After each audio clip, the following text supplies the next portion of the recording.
Alors, bonjour à tous et à toutes surtout. Donc, écoutez, aujourd'hui, je suis ravie d'accueillir Chloé Combe, donc, qui est révélatrice de potentiel féminin. C'est vraiment tout un programme magique, magnifique. Écoutez, je vais laisser Chloé se présenter pour nous expliquer un petit peu justement quel est son rôle dans la révélation de notre potentiel féminin. Je te laisse te présenter, Chloé. Oui, merci Fabienne. Bonjour à tous, bonjour à toutes.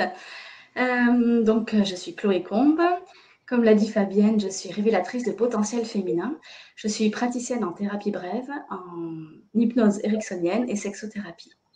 En fait, j'aide les femmes à découvrir leur plein potentiel, à savoir que, en fait, on a toutes et tous à l'intérieur de nous tout ce qu'il faut pour fonctionner, pour avancer sur la vie, pour rayonner. Et souvent, en fait, on ne sait pas qu'on a tout ça à l'intérieur de soi. On ne sait pas qu'on a tous ces bijoux, qu'on a toute cette brillance. Et mon objectif, mon rôle à moi, c'est d'aider chaque femme à voir le bijou qu'elle a à l'intérieur d'elle et à s'autoriser à le faire briller à l'extérieur. Programme.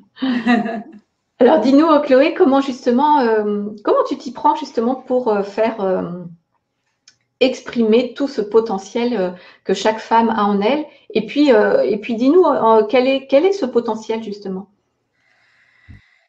Alors, le potentiel féminin, c'est très abstrait et c'est très personnel. Ce qu'on peut se dire, ce que je peux dire déjà, c'est quelque chose qui est personnel et c'est quelque chose qu'on a du mal à identifier. Le côté féminin qu'on n'ose pas exprimer au monde, c'est ce côté-là qui manque dans notre monde. C'est le sentiment de sororité. La sororité, c'est l'équivalent de la solidarité entre hommes, qu'on appelle la fraternité. Et la sororité, c'est la solidarité entre sœurs, la sororité. Et mon idée, en fait, en travaillant sur le féminin, c'est de mettre en valeur toutes ces valeurs féminines, donc de solidarité, de complémentarité, de bienveillance, de douceur. Ça ne veut pas dire que les hommes n'ont pas ça. Ça veut juste dire que toutes ces valeurs, que ce soit chez les hommes ou chez les femmes, ont besoin de vivre plus, de s'épandre dans notre vie personnelle et du coup un petit peu plus sur le monde.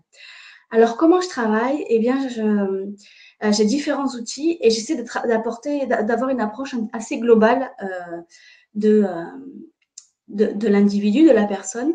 Donc, je vais à la fois travailler sur l'inconscient. En tant qu'hypnothérapeute, j'aime beaucoup faire des voyages à l'intérieur de soi, des visualisations qui ont du sens, qui apportent de la force, qui apportent de la puissance, qui nous permettent de nous connecter à vraiment quelque chose qui est plus grand que nous. Et moi, je travaille surtout sur les archétypes. Je pense qu'on va en parler après, mais l'idée, c'est d'aller sentir la force d'un archétype pour le révéler à l'intérieur de soi, pour après le révéler aux autres. Et donc, j'utilise les visualisations, j'utilise des outils de connaissance de soi, j'utilise des travaux sur le corps, et aussi, je suis formée, je suis initiée en travail rituel. Donc, le travail rituel permet de mettre en place des petites choses au quotidien pour donner du sens, pour mettre de la lenteur et de la profondeur dans nos actes. Donc, je ne sais pas si c'est clair, mais en tout cas, voilà en gros les 4 aspects sur lesquels je travaille chaque fois que je veux aider une personne. Et moi-même, parce que je suis encore en chemin, j'ai encore besoin de faire briller un petit peu plus tous mes potentiels. Oui, on l'est tous en besoin. Et dis-nous du coup, alors oui, tu parlais justement des archétypes, que tu travailles avec les archétypes. Alors explique-nous un petit peu ce que c'est qu'un archétype et comment tu travailles avec ces archétypes-là. Ok. Alors un archétype, c'est une série de symboles qu'on va coller à une image. Alors, par exemple, Fabienne, si je te dis sorcière, quels sont les mots qui te viennent? Méchante, ça peut être aussi la potion magique. Ouais. Qu'est-ce que je vois, sorcière? Je vois surtout un gros nez. Voilà, avec un crochet, avec un gros truc comme ça. Voilà, en tout cas, la méchante femme. Ok. Voilà. Donc, on est toutes d'accord vous allez me dire, hein, mais en gros, les archétypes, les images qu'on va coller à l'archétype font partie de l'inconscient collectif. Donc, on va être toutes d'accord pour dire que la sorcière, eh bien, elle a un nez crochu, elle a un balai, elle habite dans le noir, elle est recluse dans la forêt, elle fait des potions maléfiques. Alors ça, c'est l'archétype de la sorcière côté sombre. Chaque archétype a un côté lumineux et un côté sombre. Et le côté sombre, ça va être ça va être la personne qui va faire des potions maléfiques pour empêcher, pour gêner les gens, voilà, à des fins qui sont en tout cas pas nobles. Mais en même temps, la sorcière, elle peut être lumineuse. Ça peut être une sorcière qui fait des potions magiques pour aider l'héros ou l'héroïne à passer l'étape suivante. Ça peut être la sorcière qui fabrique un balai magique pour, euh, pour désencombrer, sur le plan énergétique une maison, une personne. Voilà, chaque archétype a à la fois un côté sombre et un côté lumineux. Et chaque archétype est en même temps à l'intérieur de nous. Par exemple, moi, la sorcière sombre, je la ressens quand je suis avec ma belle-mère. Elle revient là, je sens qu'il y a des choses. Alors, l'idée, c'est pas de chasser l'archétype, de chasser le côté sombre. C'est juste de dire, bah oui, là, il y a quelque chose de sombre, il y a quelque chose qui vient réveiller en moi cette partie qui souffre, en fait, cette partie qui n'est pas reconnue. Et l'idée, c'est de plonger à l'intérieur de soi. Donc, moi, j'ai les outils pour ça. De plonger à l'intérieur de soi, d'aller cueillir cette noirceur, de l'accueillir, de lui donner sa place, d'écouter un petit peu quels sont les besoins, quelles sont ses blessures, parce que si elle est comme ça, c'est qu'elle a été blessée, et de la ramener ensuite à la lumière. Et chaque fois qu'on travaille sur les archétypes, même si on descend dans l'obscurité, on remonte à la lumière.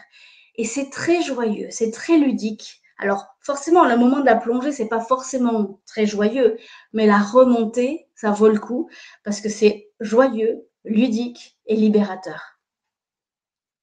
Quel est du coup l'intérêt d'aller titiller un peu ces archétypes-là? Alors, à l'intérieur de nous, on a chaque fois, sur tous les archétypes, le côté lumineux et le côté sombre. Alors, le côté lumineux, bah, c'est super de voir déjà qu'il est là et de voir comment on peut s'autoriser à le mettre au service de notre vie. Alors, je vais revenir un petit peu en arrière. Les archétypes, on les retrouve dans les contes, dans les légendes et dans la mythologie. Donc, quand on va prendre quoi comme conte par exemple, La Belle au bois dormant. La Belle au bois dormant, il y a des archétypes. Il y a la princesse, le roi, la reine. Il y a aussi le rouet. Les archétypes peuvent aussi être des objets. Qu'est-ce qu'il y a encore il y a une méchante reine, je crois, dedans.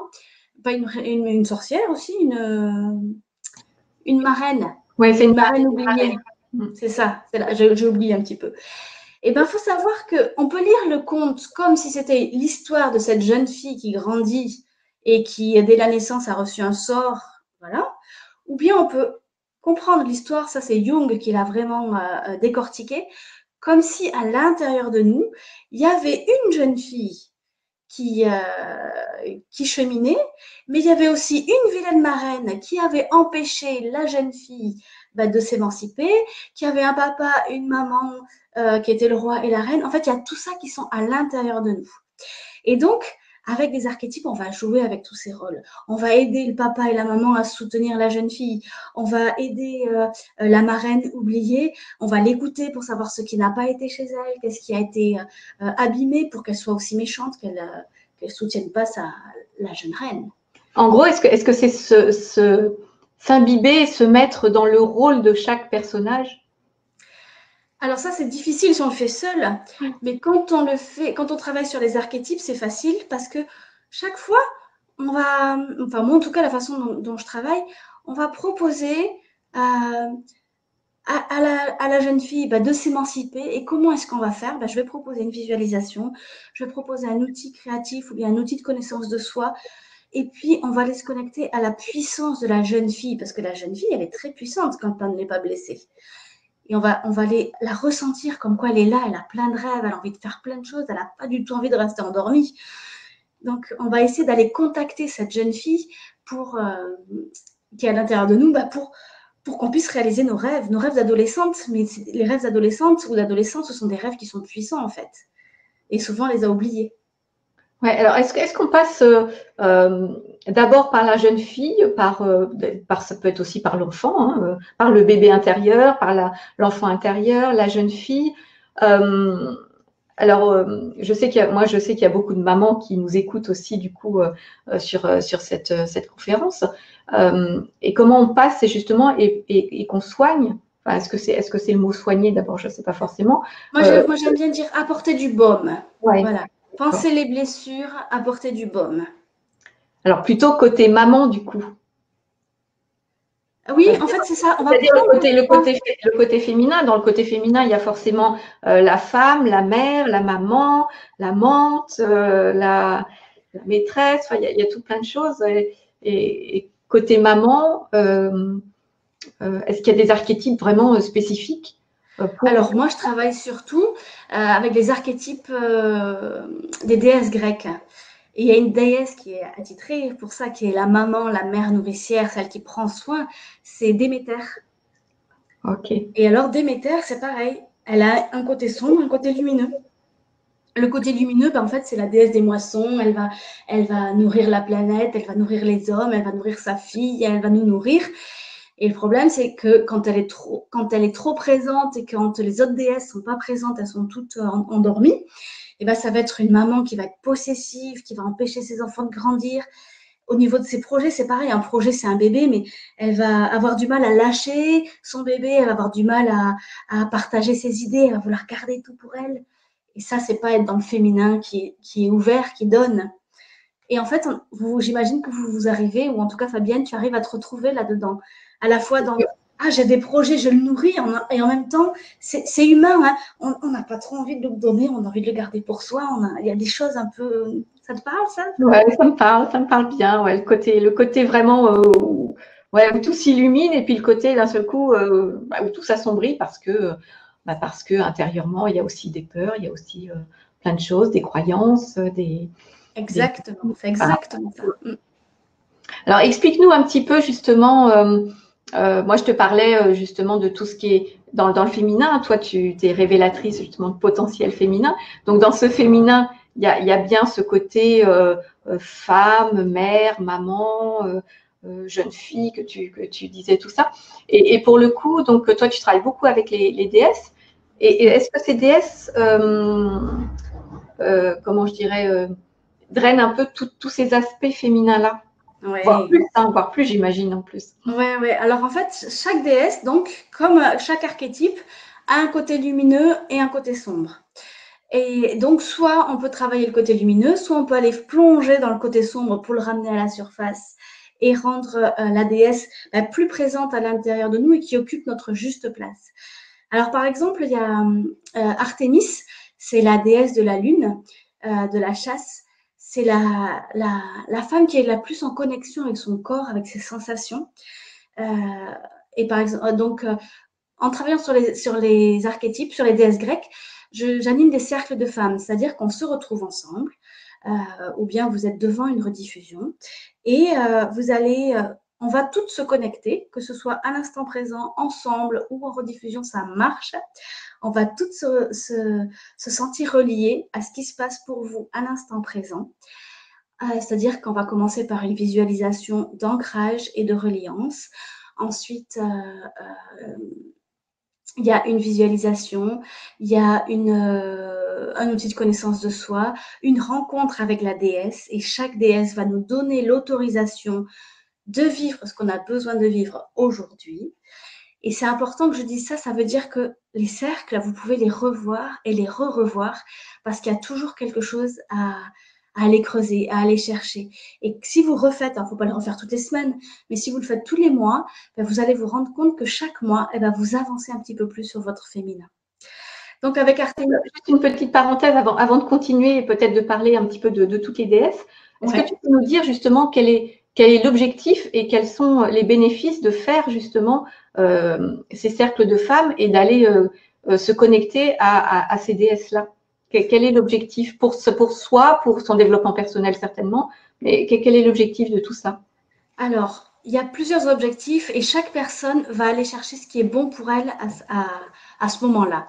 Ça n'empêche que en participant à des cercles de femmes et en se connectant aux archétypes, on va aller développer ce sentiment de sororité, ce sentiment d'appartenance au féminin, c'est-à-dire sentir en nous qu'il y a ce féminin qui a vraiment envie. Là, en ce moment, il y a les énergies qui bougent vraiment pour que ce féminin s'ouvre, pour que ce féminin s'autorise à se déployer sur la Terre et de sentir qu'on n'est pas toute seule à faire ce chemin-là, et ben ça nous donne de la puissance. Alors, quel est l'objectif justement de développer cette puissance féminine au niveau universel? Et ben en fait, c'est remettre les valeurs de compassion, de bienveillance, d'amour, de douceur, de coopération au centre de nos vies et qu'on soit plus dans la combativité, dans la compétition et qu'on soit plutôt dans la coopération. Et le monde a besoin de ça, il a faim de ça, il a soif de ça, de se relier à quelque chose dont on s'est un peu coupé et qui, on sait fondamentalement que c'est important que nous, personnellement, on se relie à ces énergies-là. L'énergie, c'est pas le centre, c'est pas de l'énergie, c'est à ces valeurs-là. Et que c'est, on sent bien que la planète, elle manque de ça en ce moment. Elle manque de sens, elle manque de profondeur.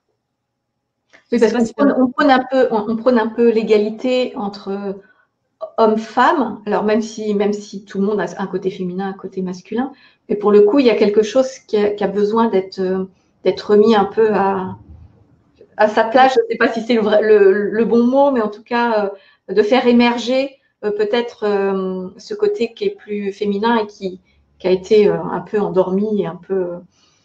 C'est ça. Mais les hommes aussi ont leur travail à faire pour oser révéler leur propre féminin. Parce que c'était que le masculin qui était valorisé pour eux. Et pour eux aussi, ça ne met pas forcément en équilibre, en harmonie, d'avoir juste un côté qui est valorisé. J'ai perdu ce que je voulais dire. Je veux dire tellement de choses que je perds mes mots.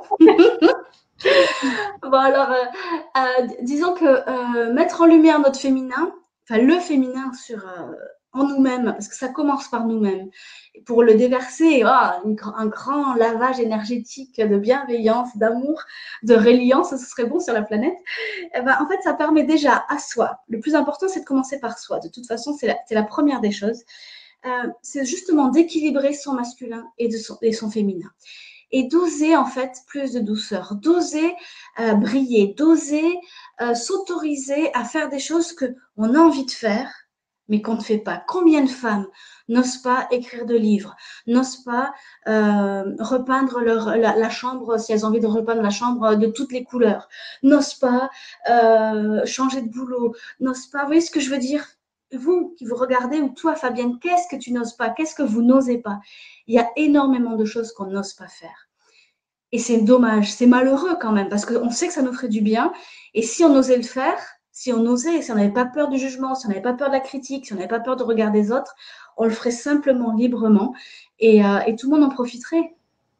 Oui, et du coup, est-ce que le fait de travailler justement sur ces archétypes, au niveau des cercles de femmes, en tout cas ce que toi tu proposes, ça permet justement de mettre en lumière et de développer toutes ces capacités qu'on a? C'est ça. En fait, du coup, si on travaille sur les archétypes, en tout cas sur les déesses grecques, chaque déesse a une spécificité. Donc, on a vu que Déméter, c'était la mère. Donc, elle nourrit, comme on a vu tout à l'heure. Et il y en a une autre, c'est Perséphone, c'est sa fille. Quelle relation j'entretiens avec ma mère? Du coup, ça permet nous-mêmes de travailler notre relation avec notre mère. Mais il y a Aphrodite qui est la déesse de l'amour, de la beauté, de la sensualité. Est-ce qu'elle est active chez nous? Il y a une autre déesse, c'est Hestia. Elle va nous aider à développer notre capacité à notre spiritualité. Il y en a une autre, elle va plus nous aider à être en relation avec notre partenaire. Voilà, chaque déesse a un côté en nous qui a besoin d'être de toute façon équilibré, valorisé pour que nous occupions notre juste place. Vous avez déjà vu des femmes qui occupent trop de place? Vous avez déjà vu des femmes qui n'occupent pas leur place? Ouais. C'est du gâchis. L'idée, c'est juste d'être à la juste place, au bon endroit, sans avoir à déborder, juste à être là, sereine, et faire ce qui nous plaît, œuvrer dans la direction qui nous porte, parce qu'on sait qu'on est faite pour ça et que c'est bon pour nous. Et si c'est bon pour nous, c'est bon pour les autres. Hein. Et comment on peut savoir quelle est la déesse sur laquelle c'est mieux de travailler pour nous? Alors, j'imagine que toutes les déesses, forcément, forment une unité. C'est ça. Qu'on a toutes. Alors, c'est difficile de répondre à cette question parce que, on va dire, Athéna. Athéna, c'est la déesse de la stratégie guerrière, de l'artisanat, c'est une fonceuse. Voilà, elle entreprend et elle y va, quoi. Alors ça, c'est une déesse qui va à tout le monde. Parce que c'est souvent une déesse qui est déséquilibrée. Dans notre société, soit c'est des Wonder Woman, mais du coup, elles sont souvent dans le conflit, elles sont dans la résistance, c'est-à-dire que pour que les choses se fassent, eh ben, c'est souvent en force. Voilà, ça c'est quand Athéna elle est trop forte à l'intérieur de soi, que les autres déesses ne sont pas assez présentes. Et alors que si elle est à sa juste place, ben, Athéna, elle va faire les choses, elle va poser les choses en disant je ne suis pas d'accord, c'est pas comme ça que je veux faire. Elle va exprimer ses besoins. Moi, j'ai besoin que ce soit plus clair, que je sais pas quoi, je sais pas quoi. Et elle va avancer, mais du coup, pas dans la force. Elle va juste avancer avec détermination, en prenant soin des autres, hein, mais en s'écoutant elle-même. Et il y a d'autres femmes qui ne sont pas du tout habitées par Athéna, qui n'ont pas cette énergie. Alors entreprendre, c'est pas forcément des grandes choses, mais entreprendre, ça peut être oser aller prendre un cours de peinture, ça peut être oser, voilà, passer à l'action, faire des choses qui nous plaisent. Et souvent, c'est des femmes qui restent là et qui, ben, j'aimerais bien un jour, quand mes enfants seront grands. En fait, non. En fait, ça permet de développer sa confiance en soi aussi. À toutes les déesses, elles aident. Ouais. Ça permet d'équilibrer, en fait, c'est-à-dire de se rendre compte. Vous savez, souvent, il y a des mamans, quand elles sont mamans jusqu'à ce que l'enfant ait 20 ans. Et du coup, à 20 ans, l'enfant part. Et là, eh ben, elles ne sont plus d'émétères, quoi. Elles ne sont plus mamans. L'enfant est parti et elles sont désœuvrées. Donc ça, c'est un peu compliqué à gérer souvent. Et donc, l'idée, c'est que même quand on est maman avec des jeunes enfants, j'ai deux enfants, j'ai été beaucoup d'émétères quand ils étaient en bas âge, parce que c'est comme ça, c'est le cycle de la vie. La vie demande ça. Mais au bout d'un moment, il faut aussi revenir à Estia, qui va m'aider à être bien, même quand je suis seule. Il faut aussi revenir à Aphrodite, revenir à aimer mon corps après les grossesses, à revenir à ma sensualité, à être prête à m'ouvrir sexuellement avec mon partenaire. Voilà, l'idée en fait, c'est vraiment de s'appuyer sur les déesses pour nous aider à trouver ce qui est bon pour nous. Mais je vais revenir à ta question, Fabienne, qui demandait tout à l'heure quelle déesse est bonne pour nous. Mais en fait, c'est pour ça que je parlais d'Athéna. Si Athéna est trop forte en nous, c'est bien d'aller la travailler. Parce que, hop, on va lui redonner sa juste place. Si Athéna, elle est trop faible en nous, c'est bien d'aller la travailler. Parce qu'elle va remonter. Et l'idée, c'est de connaître vraiment chaque déesse pour savoir laquelle appeler, c'est-à-dire laquelle dire. Moi, ça m'arrive des fois de dire, voilà, qu'est-ce qu'elle ferait cette déesse-là si elle était à ma place? Ah non, pas celle-là, pas Athéna, parce qu'Athéna, je sais qu'elle va tout casser. Mais une qui va être plus douce, qui va être plus dans l'introspection. Ah ben Perséphone, qu'est-ce qu'elle ferait là dans cette situation-là? Et des fois, j'ai des réponses comme ça. Ouais. C'est des guides en fait. Après, faut les connaître. C'est ça. C'est vrai que toi, tu les exprimes, tu les connais bien, tu les connais toutes, mais on les connaît toutes un peu par leur nom parce qu'on en a déjà entendu parler, mais on ne sait pas forcément justement au niveau archétype ce qu'elles représentent vraiment. Donc c'est peut-être pour ça que c'est peut-être important, comme tu dis, peut-être pas d'en travailler, enfin commencer à en travailler une, mais c'est vrai que de travailler sur toutes les déesses, ça forme un tout. C'est ça, c'est quelque chose de global, ouais. C'est un accompagnement, c'est vraiment se sentir soutenu. Je vais vous raconter une expérience très personnelle. J'ai jamais raconté. Je suis hyper frileuse. J'arrive pas à me baigner à l'océan, même quand il fait très chaud. C'est toujours trop froid pour moi. Et j'ai lu un livre qui s'appelle, je vous conseille d'ailleurs, c'est un roman, c'est une saga, ça s'appelle Les Enfants de la Terre, c'est en 5, 6 ou 7 volumes. Et c'est l'histoire d'une jeune fille, Ayla.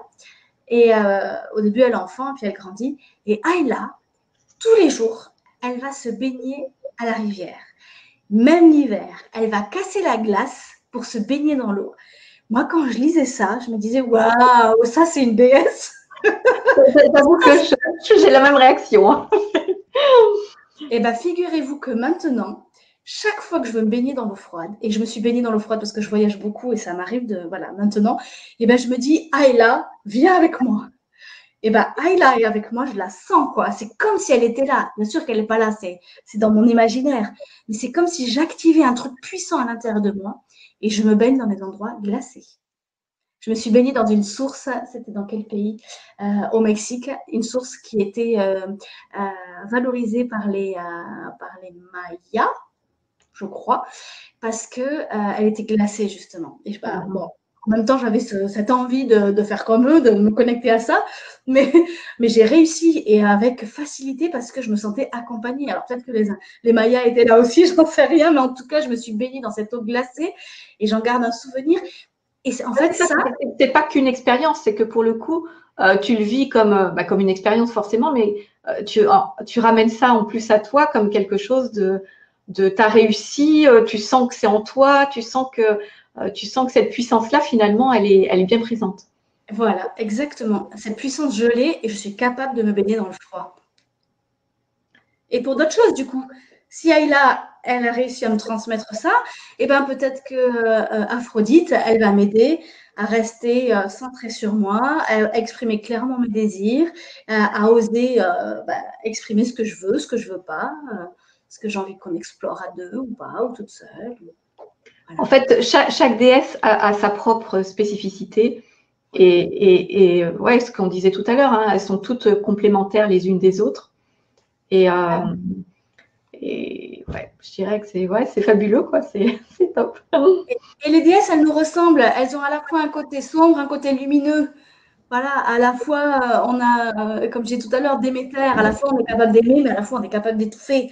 À la fois on est capable d'avancer, et à la fois on est capable d'être affalé, ou à la fois on est capable de rentrer en conflit pour des broutilles. Et l'idée, c'est ça, c'est d'équilibrer tout ça et de savoir, ah là, je sens qu'Athénée, elle va pas bien, là. Moi, du coup, Chloé, par quoi on peut commencer si tu avais un conseil ou un exercice ou un petit truc à faire pour les mamans ou pas que les mamans d'ailleurs qui nous écoutent. Par quoi on peut commencer? En fait, je n'ai pas réfléchi à cette question, mais là, ce qui me vient, c'est quand vous étiez petit, quand vous étiez petite, les histoires qu'on vous racontait, les contes qu'on vous racontait, quelle est l'histoire qui vous a marqué? Quelle est l'histoire qui vous a dit « Oh, la pauvre petite, oh, le pauvre petit » ou bien « Oh, la chance ». Et en fait, certainement que dans cette histoire-là, il y a une part de vous qui se reconnaît, qui fait miroir. Voilà, déjà, juste aller voir que du coup, les archétypes, ils sont en nous. C'est juste c'est un tout petit exercice, hein, mais pour aller voir qu'en nous, il y a ces archétypes et que, voilà, moi, quand j'étais petite, j'avais lu un conte d'une petite fille qui avait le pouvoir, quand elle mettait un grain de riz entre ses dents, de parler toutes les langues du monde, de parler avec les animaux, avec les plantes, avec tous les humains de la planète. Et moi, c'est ce conte, mais je voulais avoir ce grain de riz, quoi. Et donc, c'est sans doute que j'avais envie, moi déjà petite, de parler avec tout le monde, de pouvoir communiquer avec tout ce qui nous entoure. C'est intéressant de savoir ça. Je sais pas, tu te souviens quand tu poses la question, c'est vrai qu'on a, en y réfléchissant, on a tous, en tout cas, moi je sais, voilà, effectivement, j'ai le petit chaperon rouge qui me vient en tête quand tu parles de ça. Mais le petit chaperon rouge, ouais, c'est comme tu dis, au départ, on se dit, oh la pauvre, il va lui arriver que des malheurs, il va lui arriver plein de choses. Et puis finalement, au final, je la trouve super courageuse, cette petite fille. Elle est top, quoi. Même dans sa solitude, quoi. Je trouve qu'elle est vraiment top. Et alors, je ne vais pas te poser les questions à toi, mais juste comme ça, vous pouvez vous poser les questions à vous-même. Mais est-ce que tu vois des résonances avec ton histoire? Oui, je pense que si si je fais un retour un petit peu, ouais, si je réfléchis un peu, oui, je pense que je peux voir. Ouais. Moi, la solitude me fait pas peur non plus, tu vois, c'est quelque chose qui est. Et puis, puis de temps en temps, voilà, faut savoir être courageux et aller au bout de soi. Voilà, ouais. Alors, autrement, dis-moi, autre que ce conseil justement d'aller se connecter au compte de votre enfance, peut-être même que ça peut faire aussi écho à tous les contes que vous lisez à vos enfants, hein, parce que pour le coup, souvent, il y a des contes aussi qu'on aime plus que d'autres, et c'est pas forcément les enfants qui les aiment, c'est parfois les mamans qui aiment bien ces contes-là. Alors oui, autre que ça, dis-moi, dans les cercles que tu proposes, du coup, parce que si vous souhaitez aller un petit peu plus loin par rapport à toutes ces déesses, par rapport à justement retrouver tout ce potentiel féminin que chacune a en soi, Chloé donc propose forcément des ateliers aussi en ligne. Alors, tu proposes un coffret complet sur toutes les déesses. Voilà, il y a plusieurs coffrets. Il y a un coffret pour chaque déesse, où à l'intérieur, vous avez une carte avec l'image de la déesse, avec ses attributs, quelle est son histoire, son côté lumineux, son côté sombre. Et à la fin, il y a un petit espace pour que vous mettiez quelle intention, mais ça vous le mettez à la fin du cercle, hein, mais quelle intention, quelle action vous allez mettre en place pour honorer, pour faire vibrer, pour prendre soin de cette déesse qui est à l'intérieur de vous. Donc du coup, à la fin de chaque cercle, concrètement, vous partez avec quelque chose à faire de facile, hein, c'est jamais des choses très difficiles, mais de faire des choses qui vous permettent de vous connecter, de sentir la présence de la déesse pendant plusieurs jours. Et plus vous le faites après, plus vous êtes capable de la ressentir dès que vous en avez besoin. Donc le coffret, il comprend ça, il comprend le cercle, le cercle, c'est-à-dire la vidéo. Et sous la vidéo, vous avez la liste du matériel dont vous avez besoin pour ce moment-là. Donc systématiquement, il y a besoin d'une bougie, ça c'est très très important, mais ça faut participer. Il y a besoin souvent, cahier, stylo, si vous avez besoin de prendre des notes pour voir un petit peu, pour laisser des traces de ce que vous ressentez, de ce que vous voyez, de ce que ça vient réveiller chez vous. Et puis après, ça dépend. Des fois, c'est crayon de couleur, des fois, c'est juste des magazines, ça dépend. Et puis voilà. Et aussi un lien, souvent il y a le lien vers une vidéo, vers un lien YouTube pour avoir accès à de la musique, pour que pendant que vous faites l'outil de connaissance de soi, que vous découpez, que vous collez des feuilles de magazine ou que vous coupez au ciseau des fils, parce que des fois c'est ça l'exercice, c'est de couper des fils qui sont pas faciles à couper, et bien vous le fassiez en musique, en conscience, centré et bien avec vous-même. Donc ça, le coffret, c'est tout ça. Donc ça, c'est le coffret pour chaque déesse. Puis après, vous pouvez avoir le coffret où il y a toutes les déesses à l'intérieur. C'est ça. Alors moi, juste par retour d'expérience, hein, j'ai pas fait toutes les déesses, mais j'en ai fait quelques-unes dans le cercle de Chloé. Et c'est vraiment un instant, un moment magique, juste de retour à soi et de connaissance de soi et avec, comment je dirais, quelque chose de lumineux, quelque chose qui s'éclaire. Et c'est vraiment un moment magique. Alors, c'est joli ça, merci. Merci pour ce retour. Alors, c'est vrai qu'on n'a pas d'image là, mais c'est très joli ce que Chloé prépare dans ses cercles, hein. C'est vraiment un moment où elle vous montre sa table, elle fait avec vous les exercices. Effectivement, il y a les bougies, il y a des petites pétales de rose, des petites fleurs, voilà, et à chaque fois c'est un univers pour chacune des déesses et qui est vraiment magnifique. Donc, je n'ai pas encore fait Aphrodite, mais je pense que je vais bientôt faire Aphrodite. Il y a eu beaucoup de succès, Aphrodite.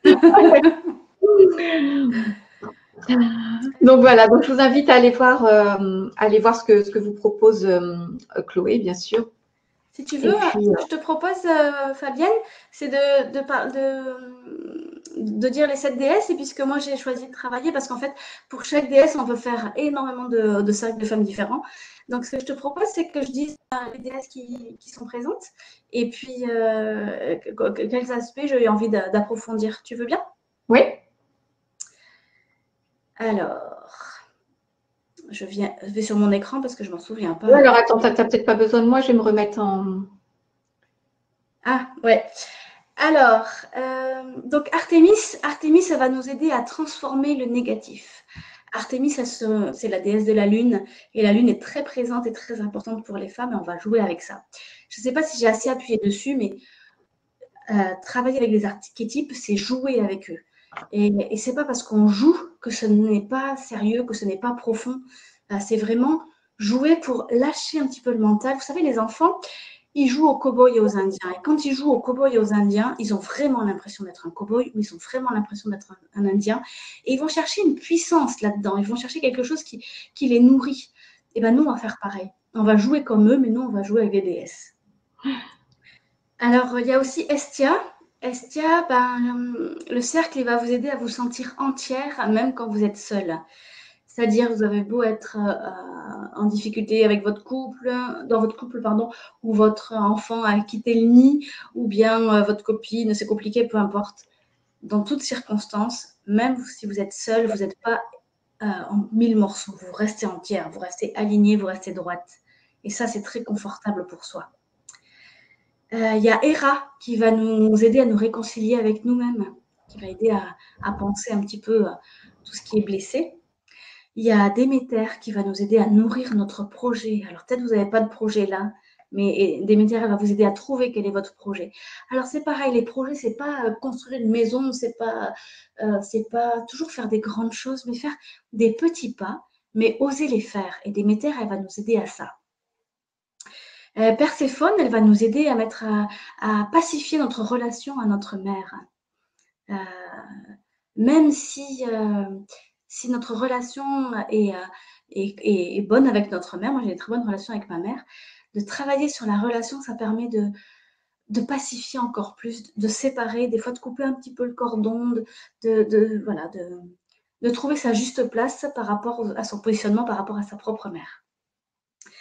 Et enfin, Aphrodite, elle va nous autoriser à avoir une sexualité épanouie. Voilà un petit peu les thèmes que j'ai abordés pendant les déesses grecques, pendant tous ces cercles. Moi, il m'en manque une. Il y a Artémis, Estia, Héra, Déméter, Perséphone, Aphrodite. Alors j'ai oublié Athéna. Athéna, elle va nous aider à prendre appui sur nos propres forces, les mettre en lumière, les mettre en valeur, parce que souvent on ne connaît pas nos propres forces et en fait on en a plein. Ok, donc tout un beau programme avec toutes ces belles déesses. Écoutez, donc vous retrouverez, vous pourrez retrouver toutes ces déesses dans un PDF que vous retrouverez sous la vidéo.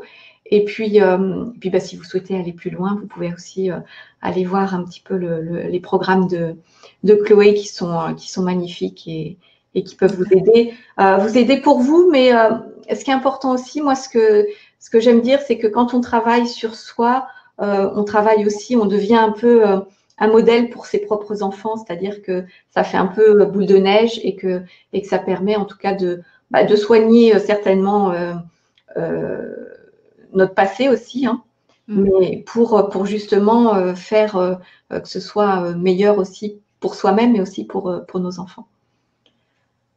Donc voilà, est-ce que tu as quelque chose à rajouter, toi, Chloé? Non, c'est facile. Ce que je me dis, c'est si vous sentez que ça vous appelle, écoutez votre cœur. Si ça ne vous parle pas, ça ne vous parle pas. Mais si vous sentez que là, ou quelque part dans votre corps, il y a quelque chose qui dit oui, ben votre corps, il ne vous ment pas. Donc, écoutez-le. Il n'y a pas grand danger. Hein. Donc, autorisez-vous à écouter parce que le corps, il va vous donner des informations que la tête, des fois, ne veut pas écouter.